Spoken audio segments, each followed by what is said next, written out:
আছো তোমরা সবাই? জানি তোমরা সবাই ভালোই আছো। তোমাকে লাবিবা ফাজ আজ রাতের দিন কামলা হয়ে গেছে। তো সকালবেলা আমাকে ভাই ফোন দিছে, আমি ঘুম থেকে তাড়াতাড়ি করে উঠে চলে যাচ্ছি হচ্ছে দোকানে। আমার আজকে আরো তাড়াতাড়ি যাওয়ার কথা, আর আজকে আমি একবারে লেট লতিফ হয়ে গেছি বুঝছো। যাওয়ার সময় দেখি রাস্তার পথে গরু টরু বাইরে রাখেছে, কারণ কালকে হচ্ছে কুরবানি ঈদ আর আজকে হচ্ছে আমার সিজনের শেষ দিন। উফ মজা, ব্যাগ ভরে টিকা পাবো বাবা। আমি বুঝি না আমার এটা একা সমস্যা নাকি সবারই সমস্যা। আমার গরু হোক ছাগল হোক যাই হোক সবকিছু কি কেন জানি বিলাই মনে হয়, কারণ আমি বিলাই পালি দেখে মনে হয় আমার এই অবস্থা, তাই না? যাই হোক আজকে হচ্ছে শেষ দিন, আমার হচ্ছে তাড়াতাড়ি যাওয়ার কথা ছিল। ভাই আমাকে দুইবার কল দিয়েছে, কিন্তু আমি ল্যাটকা মেরে ঘুমাচ্ছিলাম, এর জন্য আর কল ধরবে পাইনি। তারপর মার্কেটে গেলাম, তারপরে এই ভাইয়াটা দেখতেছেন, এই ভাইয়াটা দেখো কত খুশি। আসলে ভালো মানুষের সুখ বেশি দিন থাকে না বুঝছো। ভাইয়াটা কত খুশি, গান গাইতেছে, আমরা কত মজা করতেছিলাম, কিন্তু এমন যে একটা ঘটনা ঘটে যাবে কখনো আশা করি নাই আমি। তো যাই হোক দুপুরবেলা হচ্ছে আমাদের মহাজন আমাদের বিরিয়ানি খাওয়াইছে। উফ মজাই ছিল, অনেক মজা ছিল বুঝছো। খাওয়ার লেগে তো আমার এমনিতেই কুরকুরি।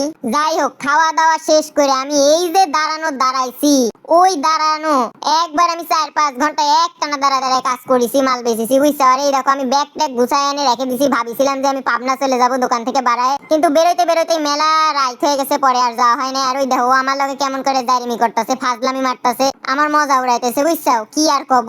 আর তোমাকে কইলাম না দুপুরবেলা ভাইয়াটা কত সুন্দর হাসি খুশি ছিল। সন্ধ্যাবেলা খবর আইছে যে ভাইয়ার আব্বু মারা গেছে। ভাইয়া তাড়াতাড়ি দোকান টোকান বন্ধ করে তাড়াতাড়ি চলে গেছে চাঁদ রাতের দিন। মানে এমন একটা খুশির দিনে এমন একটা ঘটনা ঘটবে কখনো আশা করি নাই। আর আমি এই ভাইয়ার দোকান থেকে সবসময় জামা কাপড় কিনি, সেই দিন আমি আর কোনো কিচ্ছু কিনি নাই, আমি একটা সুতাও কিনি নাই জানো।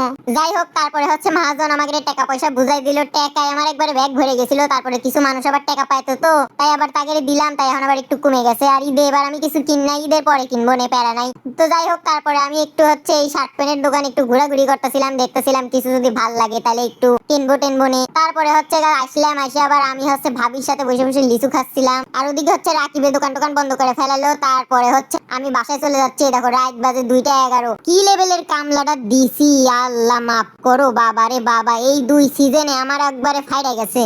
অনেকে কয় তোমরা তো টিকটক করো, টিকটক থেকেই টাকা পাও, তোমাদের আবার কষ্ট করা লাগে না কি?